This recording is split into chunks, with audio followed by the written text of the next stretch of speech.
Hi, everybody, and welcome to this episode of the Lumière Learning Monday, Season 5, Episode 12, with designer, learning expert Srishti Sehgal, who's the co founder of Field.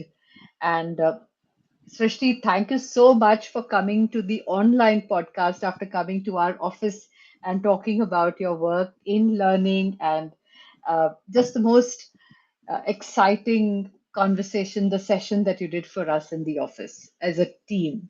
So thank Thank, you. thank you. Thank you so much for having me. Nice to always be back at Lumiere. Yes, absolutely. And we're going to be talking about something that I never tire of, which is rewiring the adult brain and breaking learning barriers, something that we try to do every day at Lumiere and create learning as a way of life. So, uh, Srishti, tell us a little bit about yourself and how did you become the learning nerd? I don't think that was a conscious choice, if I'm being honest, right? Like I feel like I was always that person. It's just that I feel like in the last few years I've had the vocabulary to kind of describe and own that Yeah. as like this is who I am. Nerds in general don't have a very good like connotation in the world. Like most people don't really look up to nerds in that sense. But yeah, I mean it's taken me a while to And the be like, nerds don't care, right? yeah, I couldn't care less.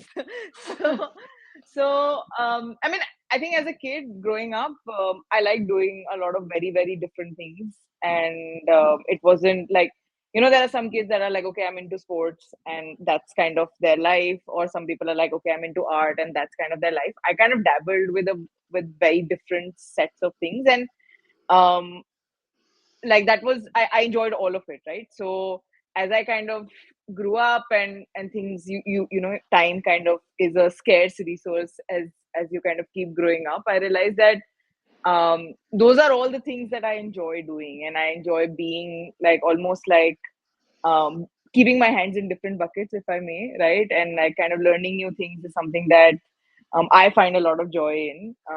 And I realize that times in my life where I've not done that, or I've not like prioritized that enough, something feels amiss, right? I feel Mm. like, things are not going okay, or I'm not like feeling like I'm doing something right. And now it's just something that's become so much a part of my life and like my world, that it's like, okay, yeah, this is who I am, and this is what I want to continue spending my time doing as I continue to like go deep in the work that I'm doing, and some other parts of my life. So yeah.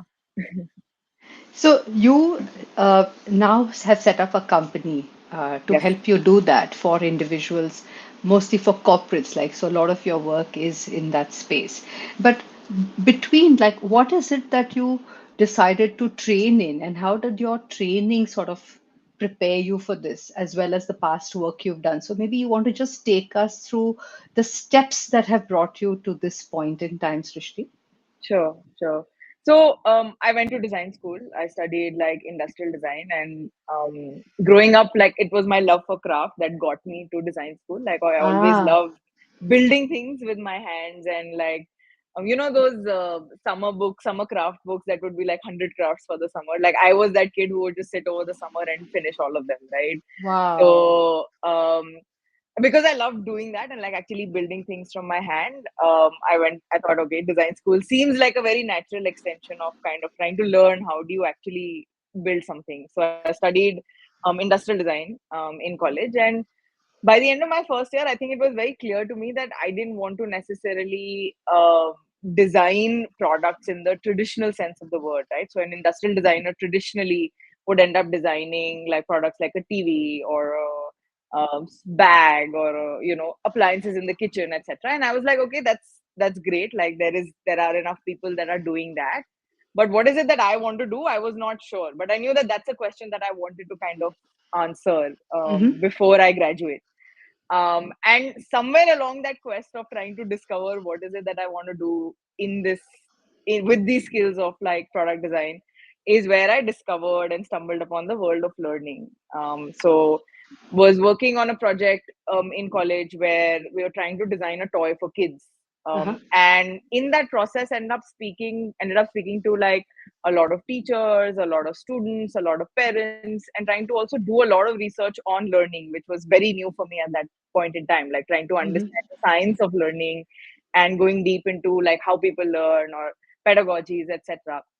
And that project really changed my journey like thereafter, right? And I was so fascinated by this world that I was like, okay, can I do more, and can I kind of experiment more in this world of learning, and what are the problems that I can solve as a Mm-hmm. designer in this space. And that kind of got me to work at a very early stage startup while I was still in college. I worked for a non-profit trying to work within the government ecosystem in Bihar. And, that's kind of how I started dabbling with this space of like, what does it mean to design for learning, right? Mm-hmm. In some Mm-hmm. sense. When I also worked for a like very early university for my thesis project, where we were trying to kind of, the university was like 2 years before it like was launched formally, and we're trying to figure out what should that space be like, or how should people learn in that Wow. ecosystem as well, right? So I was like, okay, this is really interesting, and I enjoy this kind of work. And when I left college and started working, I worked primarily as a user researcher, and try to understand, because learning has multiple stakeholders, right? So Yeah. from an educator to a learner to, in a school ecosystem, the principal, parents, like there's so many different people who almost have very conflicting interests. So what does it mean to design something that also kind of speaks to these different people? Um, Mm. so started doing like user research and trying to understand this space a little bit better. And then moved into like education technology and started working for startups in Bangalore. So what does it mean to actually build some of these learning businesses, etc. So did a bunch of that work till I finally like kind of had the vocabulary to describe that, okay, what I do now, which is say what I started when I was doing in college also, is what's called learning experience design. And yeah, so that's kind of been my journey. I started my own company like about 1.5 years back, and we help organizations, non-profits, corporates, multilaterals, and even individuals who want to kind of build any kind of learning. It could be an async course, it could be a workshop, it could be a slightly long-term course, anything. And there are a bunch of programs that we run on our own as well. And you called it Futures Institute of Yes. Experiential Learning and Design. So, really, from doing craft and making things to moving to a very abstract and a very a part where you explored that part, and now coming to the whole experiential part. So you've done the whole gamut from kids now to adults. Who are the Yeah. hardest nuts to crack?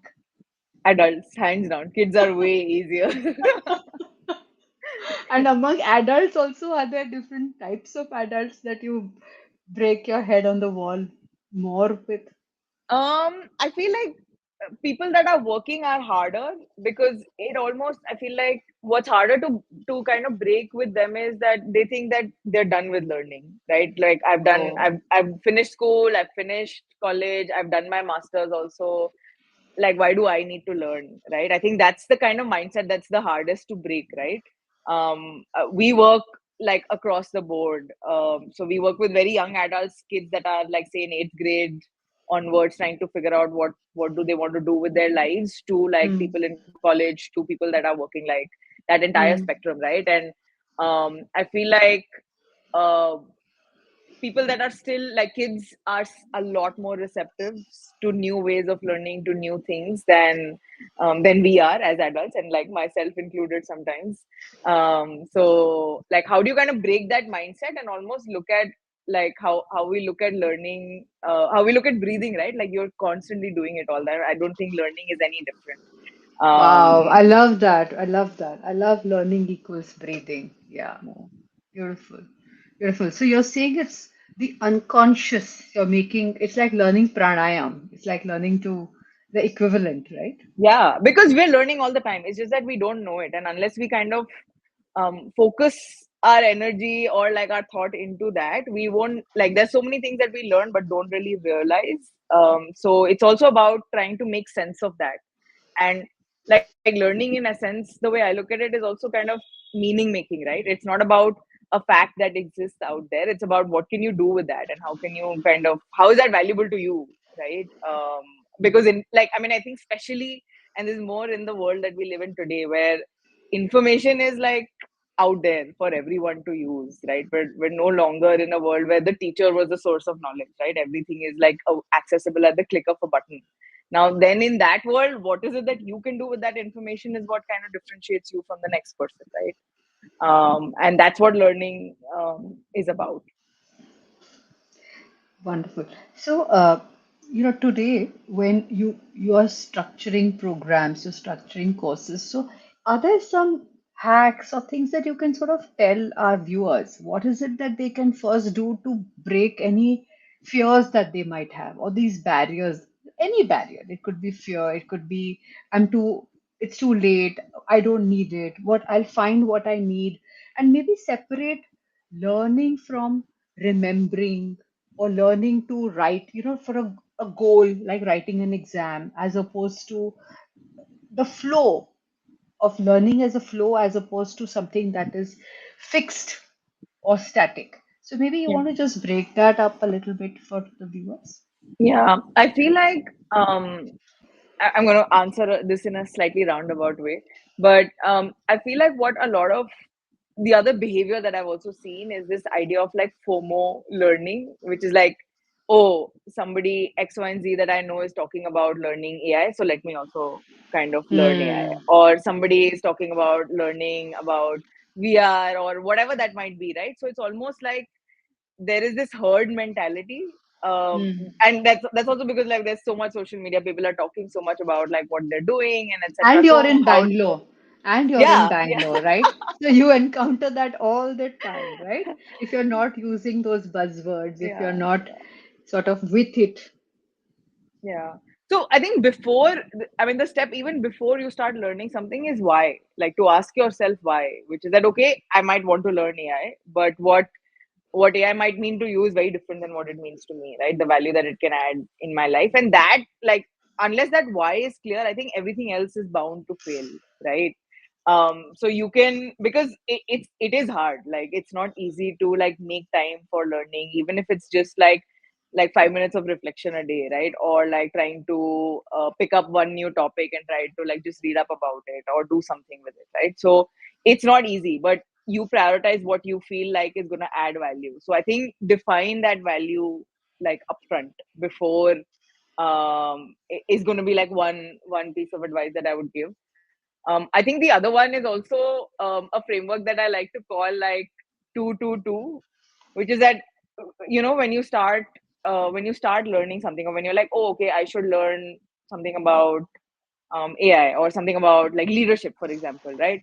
You first just try to spend 2 hours on it.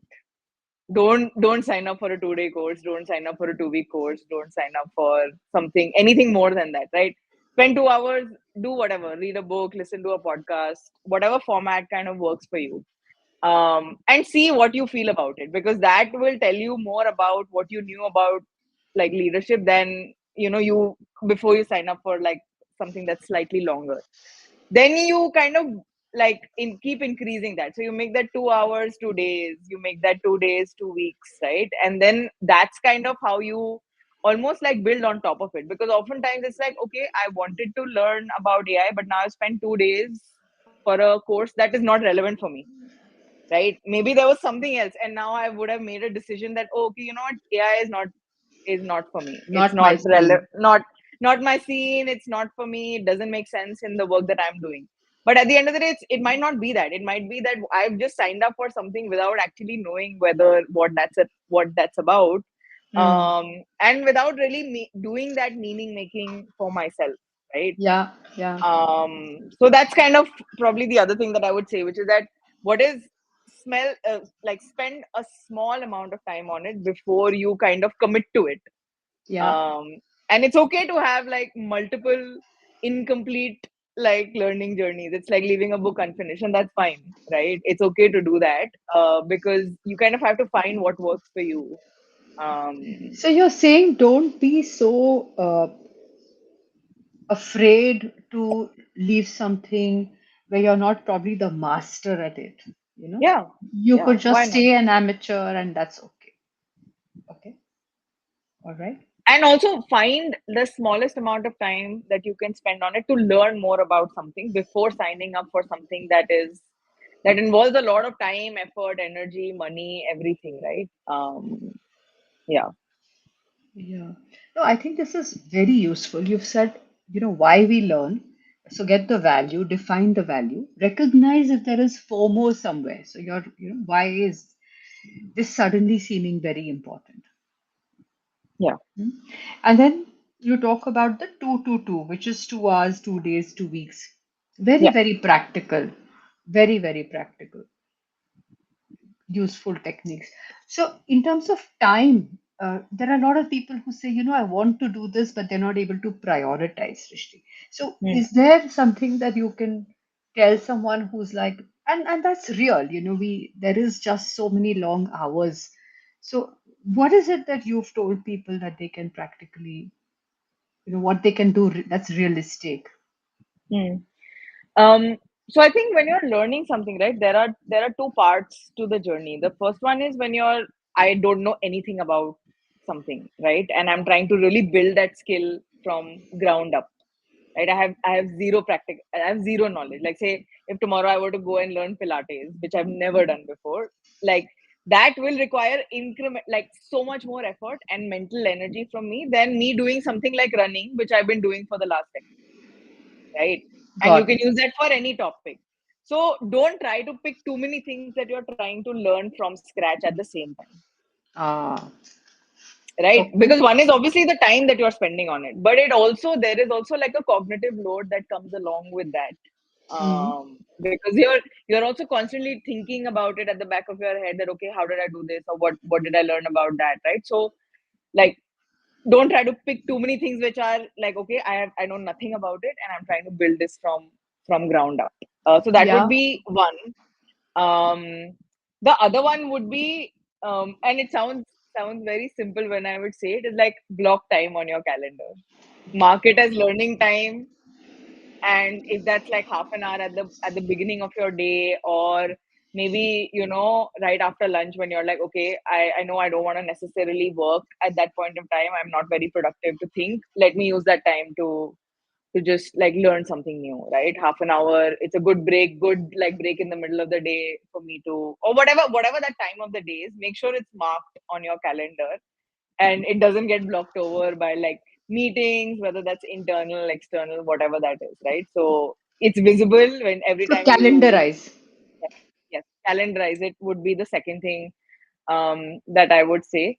And I think the third thing would be like it doesn't have to be a lot of time, right? Depending on what it is that you're trying to learn, even if it's 15 minutes every day, like if you're able to block that even like 5 days a week, that's like a lot of time, right? You're spending like more than an hour a week, which otherwise to block that, say, 1 hour on your calendar might have seemed very hard, but to break it up into like smaller 15-minute chunks is slightly more doable. So I would say like break it up into like smaller things that seem more achievable, would be the third thing. And I guess the last one would be remove the planning from the execution, Hmm. right? So when you show up, if you blocked half an hour, like on your calendar to learn, and at that time you're showing up to think, okay, what do I do now? That time, I mean, half an hour is obviously then not going to be enough, right? So if that means that you spend a slightly longer chunk once a week where you're like, okay, next week these are 5 articles I will read, right? Or here is like 3 books that I want to read this quarter. So then I know that half an hour every day, I'm gonna just sit and open that book. You're not thinking what to do. You're just doing. So the learning goal setting almost. Yes. And also plan. Like goal setting is one part of it, which is the why. But like it's like, okay, how do I achieve that like why? And that is probably acquiring the book, having it available on your Kindle or if a Yes. physical book, right? Marking what HBR article you're going to get done with Yes. and in how much time. So to remove that friction of doing. Because Yes. like I finished a meeting, I know I have half an hour. Now if I have to think about what article to read, I'm not gonna do it.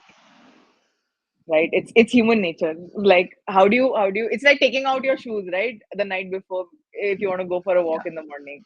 It's Yeah. like that. What does that look like for learning?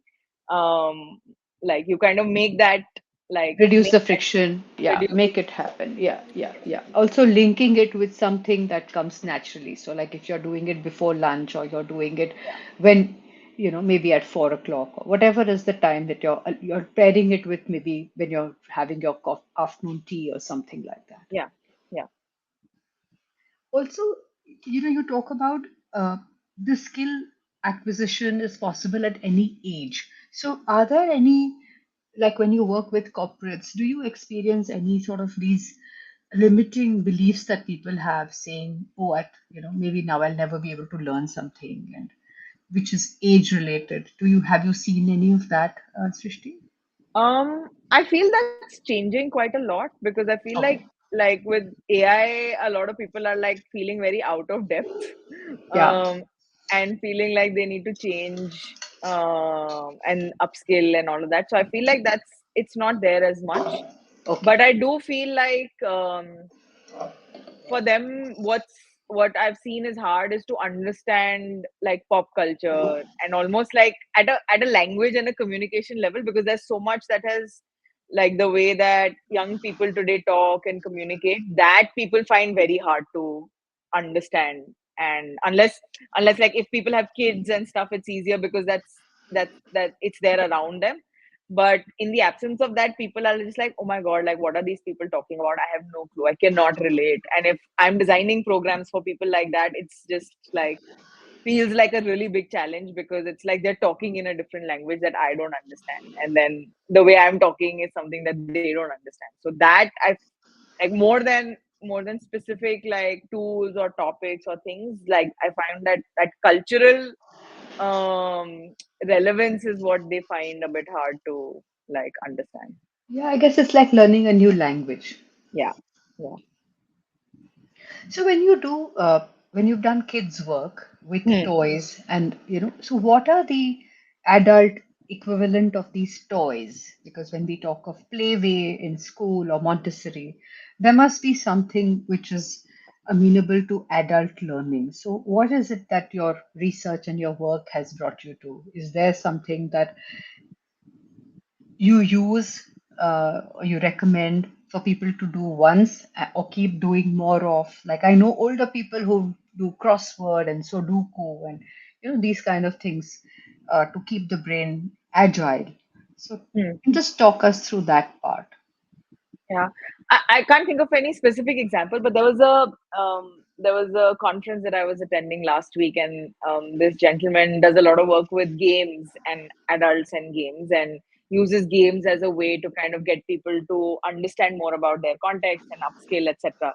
So he spoke about this thing called like lo-fi simulations, which is some interesting work that they do, and this idea of like play being very central. So it's almost like, can you say if it's a the example that he was using was say we're a e-commerce platform, right? And can you actually kind of simulate what does it take for an order to be completed in real time using like chips or using like paper tools and stuff like that, right? It's almost like you kind of almost role play that out. Okay, that there is an order, you are somebody, instead of it being on a platform, can you do that live and actually see what that's like? Now something like Nice. that almost makes you kind of rethink that, okay, you know what, how did I do this, or like why is it happening like this? So it doesn't necessarily have to be a tool, in that sense.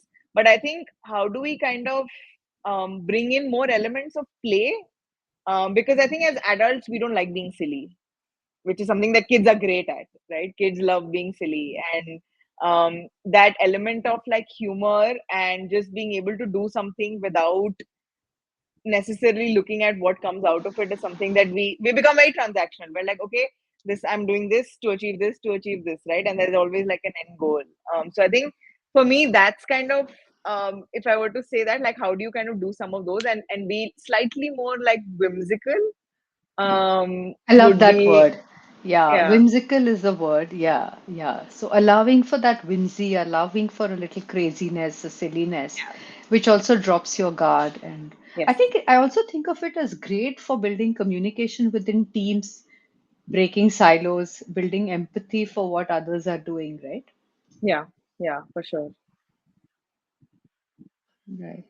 Um, you, you talked about a time when probably you also had to make an effort to learn. Does that happen to someone like you, like who's always on top of learning, Srishti? I mean, I mean, it does. It does. Like there are, because it's also like sometimes I really want to learn something and the intent is there, but it's not, the why is not necessarily aligning with what my priority is at that point of time.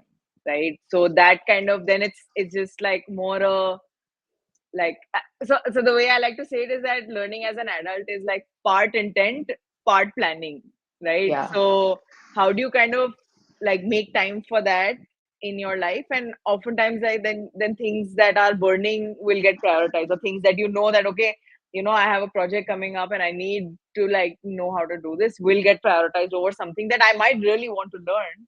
But life happens in some way. So but I think that's okay. I feel like that like I don't necessarily look at that in a bad way. But it's almost like, am I able to stay on track? Like it may not happen at a daily level, but at a monthly, at a quarterly level, am I still being able to kind of move forward in that journey or in that goal that I've set out for myself, is the question that I kind of try to answer in some way. so what is your sort of advice now to people who or organizations which want to prioritize learning or keep human intelligence and the wisdom that AI is going to require? So that's like the last 2-3 minutes of our conversation. So you want to touch upon that, like a call for action, Srishti? So I would say that like learning should not be a checkbox, right? Nice. Which is that if you are doing a course or if you are offering something for your employees and you make that compulsory, which is that okay, you come and attend this 100%, they might do it, right? Because that you've kind of made that compulsory. But they whether they will take something out of that or not is like you've kind of thrown that out. So by giving some sort of optionality and by like having some opt-in from people that are taking the course is always Nice. the first step, right? Because unless I am like, it's like I'm signing up for this versus I'm kind of being forced into something, right? Very good point. Very good point. And I feel like most corporates make this mistake of like just making things compulsory for people without one truly helping them understand why that's important for them Yeah. specifically, Yeah. right? And not giving them the agency. Like we're like treating them like kids. It's like they're back in school. Ki, no, you have to sit through this math class now, you know. But what if I don't like math, right? So like, how do we kind of make space for that, and for almost like, instead of you saying that okay, this is what I want to teach, and these are 10 courses I want my employees to do, it's almost like what is it that they want to learn, right? Where are they struggling and how can I support them in that? Those are two very different questions to kind of answer, right? So that's kind of what I would like to maybe end with. And you talk about making learning like breathing. Yeah. Yeah, I That mean, was, yeah. so just be conscious and be conscious that you're breathing. And Yes, that's what it is about learning. yes, Yeah. 100%. And prioritize it. So it's like 15 minutes of pranayam, so 15 minutes of learning, Yeah, even though you're doing it, so it's more focused. yeah, Don't take too much and understand why you're learning what you're learning. Don't just get paranoid about somebody doing it and just jump on the bandwagon. Don't get overwhelmed. Make it, keep it small, keep it bite size, and the 2-2-2 rule. So much that we've picked up in this 30-minute conversation, Srishti. I deliberately kept it in a way that I just love talking to you, and this was one one way that you got to meet somebody that I deeply admire and love. and share with the Lumiere world. So thank you so much, Srishti, for this conversation. Thank you. Thank you so much for having me. Talk to you soon. Yes. Bye. See you. Bye. See you.